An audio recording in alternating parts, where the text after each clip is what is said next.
किसी भी मुल्क की सिचुएशन एक फैमिली की तरह ही होती है। मिसाल के तौर पर एक फैमिली को कुछ कर्ज लेना पड़ जाता है जिसकी बहुत सी वजूहत हो सकती हैं, बच्चों की पढ़ाई, बुजुर्गों का इलाज या फिर कारोबार। बिल्कुल यही कंडीशंस पाकिस्तान भी फॉलो करता है और पाकिस्तान को अपने बच्चों को पढ़ाने के लिए कर्ज लेना ही पड़ता है। पाकिस्तान में 9 करोड़ बच्चों की तादाद है और उनको पढ़ाने के लिए मजबूरी में पाकिस्तान को IMF से या फिर दूसरे मुल्कों से कर्ज लेना पड़ता है।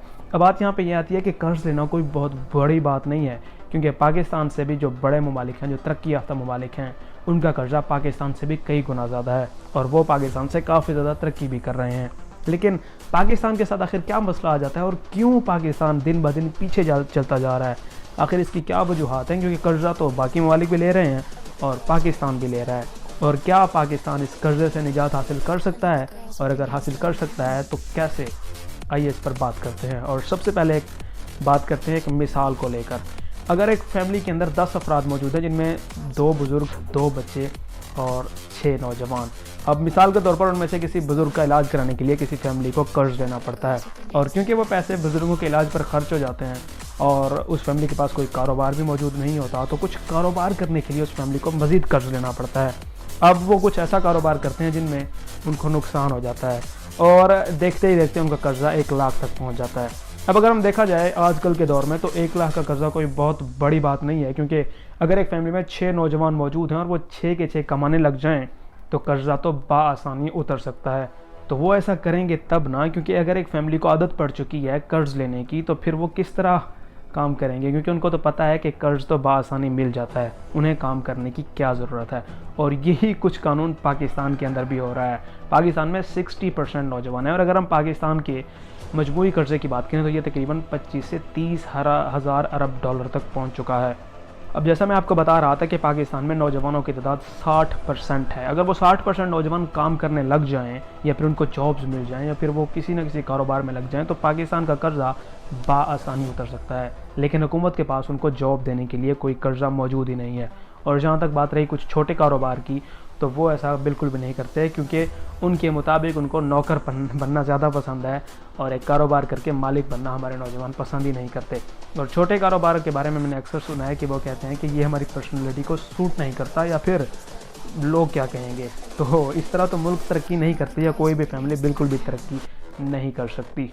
और जहाँ तक बात रही हुकूमती इक़दाम की, तो वो भी हमें कुछ खातिर खा नहीं देखने को मिल रहा है छोटे कारोबारों के हवाले से।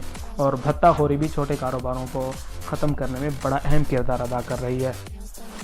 और इसी वजह से अगर किसी नौजवान के पास कुछ पैसा आ ही जाता है तो वह भत्ताखोरी के डर से या फिर हुकूमती इक़दाम ना होने की वजह से उस पैसे को किसी बाहर के मुल्क में इन्वेस्ट कर देता है और वो पैसा भी पाकिस्तान से ले जाता है और ख़ुद भी चला जाता है। इस तरह पैसा भी पाकिस्तान से दिन ब दिन बाहर चलता जा रहा है, कर्जे में इजाफा होता जा रहा है और लोगों को नौकरियां भी नहीं मिल रही। और हमारी हुकूमत इन तमाम मसाइल को हल करने की बजाय कर्जा लेकर मुल्क चला रही है। पाकिस्तानी हुकूमतों ने जब भी कर्जा लिया है तो उसको सही तरीके से बिल्कुल भी यूटिलाइज नहीं किया। और भाई अगर कर्जा ले भी रहे हो तो कम से कम उसको इन्वेस्ट तो सही जगह पे करो ताकि वो कल को हमें कुछ प्रॉफिट तो दे सके। लेकिन नहीं, हमें तो अपने मुल्क को पेरिस बनाना है और वो भी कर्जे के पैसों से। और कर्जे के पैसे चुकाने के लिए हमारे पास पैसे नहीं है और उसको चुकाने के लिए हमें मज़ीद कर्ज लेना पड़ता है। तो भाई अभी हमें पेरिस नहीं बनाना, अभी हमें अपने ममालिक को, अपने मुल्क को स्टेबल करना है। और इसके लिए हमें कुछ ऐसी तरीके से इन्वेस्टमेंट करनी चाहिए उन कर्ज़ों के पैसों की कि वो हमें कल को कुछ प्रॉफिट भी दे सकें और उससे हम कर्ज़े वापस भी कर सकें। अगर हम बात करें पाकिस्तान में मजबूरी कर्ज़ों की बात की जैसे कि आपको पता है कि 25 से 30 हज़ार अरब डॉलर्स का पाकिस्तान के ऊपर कर्जा मौजूद है। और अगर पाकिस्तान रोज़ के 10 रुपये कमाता है तो 8 रुपये कर्जा वापस करने में चले जाते हैं और बाकी बचे 2 रुपये, तो 2 रुपये से कभी भी गुजारा नहीं हो सकता। और यही वजह है कि दिन ब दिन महंगाई भी बढ़ती जा रही है और नौजवान जिनके पास नौकरियां मौजूद हैं उनकी इनकम भी कम होती जा रही है और पाकिस्तान मज़ीद डाउन होता जा रहा है। अब इसका हल एक सिंपल सा ही है कि नौजवानों को अगर नौकरियां भी देनी है या फिर कारोबार करना है तो उनकी इनकम या फिर कमाई को बढ़ाया जा सके, क्योंकि हम जो भी काम करते हैं उसकी इनकम बहुत कम होती है जिसकी वजह से हम मज़ीद तरक्की नहीं कर पा रहे हैं। अगर हम पाकिस्तान के कुछ सिस्टम्स की बात करें, पाकिस्तान के चारों तरफ देखें तो पाकिस्तान की एक तरफ चीन जैसी दुनिया की फ्यूचर की बहुत बड़ी इकॉनमी मौजूद है, दूसरी तरफ दुनिया की सबसे बड़ी मार्केट यानी भारत, तीसरी तरफ देखें तो दुनिया के मेजर तरीन ममालिक यानी कि अरब ममालिक मौजूद हैं और चौथी तरफ कुछ ऐसे ममालिक मौजूद हैं जिनको समंदर ही नहीं लगता। और इन तमाम मुल्कों को आपस में तिजारत करने के लिए पाकिस्तान की कहीं ना कहीं से ज़रूरत तो ज़रूर पड़ती है।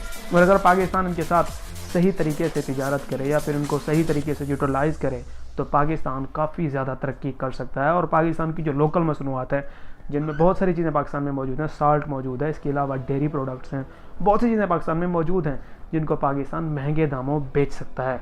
सिर्फ हमें क्या करना है कि इन तमाम चीज़ों को सही तरीके से यूटिलाइज़ करना है, इस तिजारत को मज़ीद बढ़ाना है।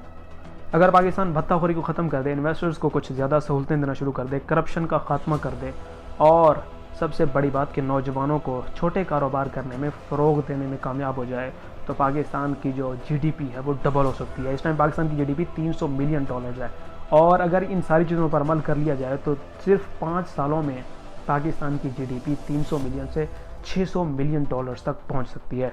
हमें क्या करना है कि सिर्फ और सिर्फ करप्शन को रोकना है, क्योंकि करप्शन हमारे मुल्क में काफ़ी ज़्यादा इसका जाल बिछ चुका है, जहां हमें बहुत सी चीज़ें गलत ही नहीं लग रही होती।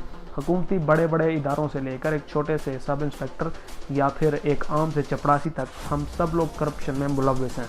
और कहीं ना कहीं हमें ये लग रहा होता है कि हम जो कर रहे हैं वो बिल्कुल ठीक होता है, लेकिन हमारे मुल्क के लिए वो बात बिल्कुल भी ठीक नहीं होती। तो सबसे पहले करप्शन को कंट्रोल करना है, दूसरी तरफ इन मुल्कों के साथ जो तिजारत का बिजनेस है उसको फ़रोग देना है, भत्ताखोरी को ख़त्म करना है, इन्वेस्टर्स को सहूलियात देनी है, और नौजवानों को फ़रोग देना है कि कारोबार किस तरह किया जाए, और उनको अच्छी बुनियादों पर, या फिर कुछ अगर जॉब भी दें तो फिर उनको कमाई उनकी जो है वो ज़्यादा होनी चाहिए। तो ये कुछ तरीके हैं जिनसे पाकिस्तान अपना कर्जा उतार सकता है। लेकिन बात यहाँ पे ये आती है कि ये मैं आपको बता रहा हूँ, तो हुकूमत की तरफ से आखिर इस तरह के इक़दाम क्यों नहीं देखने को मिलते? क्या ये सिर्फ मेरे माइंड में इस तरह का आइडियाज़ आते हैं?